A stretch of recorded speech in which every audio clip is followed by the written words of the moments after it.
In this video, I'm going to show you the documents in the residential property tax package.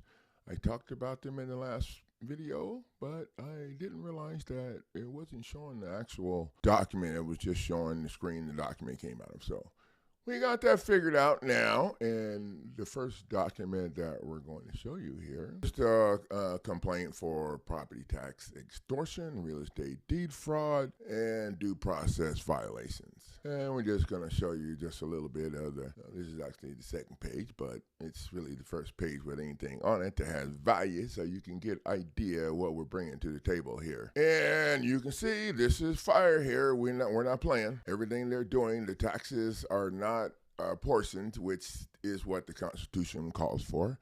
And we're having a workshop on most people don't know what they spend your property tax money on. They assume it's schools or whatever. And once you learn that, you'll understand why it keeps going up so much every day. This we included, and for people who are facing the foreclosure. We got to do screen share again. We're going to go with screen 2. Okay, this is the counterclaim that you would file in any case if you invest in this package and they already have a case against you, or they're foreclosing on a property tax lien or whatever. It doesn't really matter, but because this handles everything. This is a counterclaim injunction relief for fraudulent concealment due process violations under the Fair Debt Collection Act practice and the statement of constitutional emergency. Now, this is a counterclaim for, if they already have, and it's not addressing the foreclosure. As you can see, you're addressing fraudulent concealment, due process violations under 42 U.S.C. and the Fair Debt Collection Act practice, which is basically what's going on with them collecting, but we don't stand on just that. That's last, because that's their stuff, and we need this firepower that's connected to the Constitution in front. So fraudulent concealment is a federal legal doctrine that tolls the statute of limitations. I don't know if you understand what that means, but that's like a double punch and a stinging roundhouse kick in the face, because now, if you can prove that it was fraudulently concealed, you can bring this to the table anytime.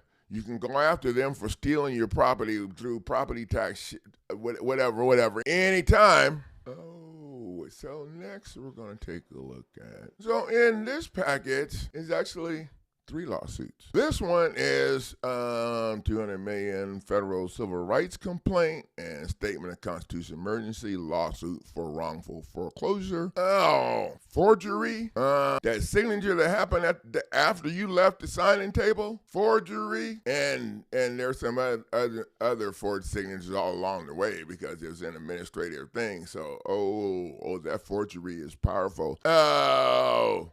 Deed fraud. Now, the due process violations everybody talks about, but do you really know? What that means is that the process wasn't fair. We think we're in a judicial court, and we're not. We're in an administrative court. They make up the rules, do whatever they want. So if they foreclosed on you already, then you can go in with this, jam up the whole process, and then get a certified copy of the complete doc sheet to take with you over to federal court. Now, this is the offer to pay letter. We included this letter generally was only in the premium foreclosure defense package.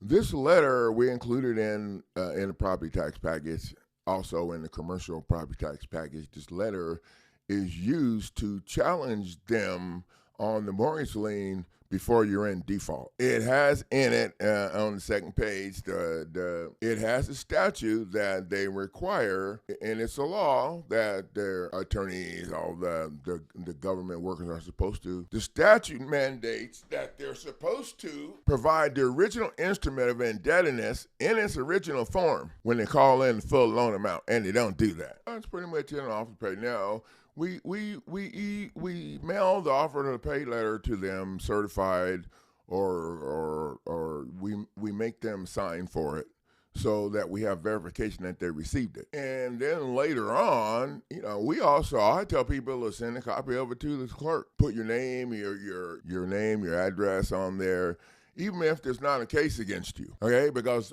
the same parties are the ones doing this to everybody, and you just put that information, you send it in to them and tell them that, you know, they're gonna foreclose on me pretty soon, so I just want you guys to have this so you can file it in the case. I know it sounds, you need to understand what you learn how to do here is use the facts trump their case law, trumps their procedures, their policies, all of that. And that's why attorneys always be talking crap about how many cases have, you know, how many, no, the case law is what they put on the table. It's not going to help. It's not going to help us. All that, when you look at it that way, all that does is open up the arguing. Okay, we ain't trying to have that.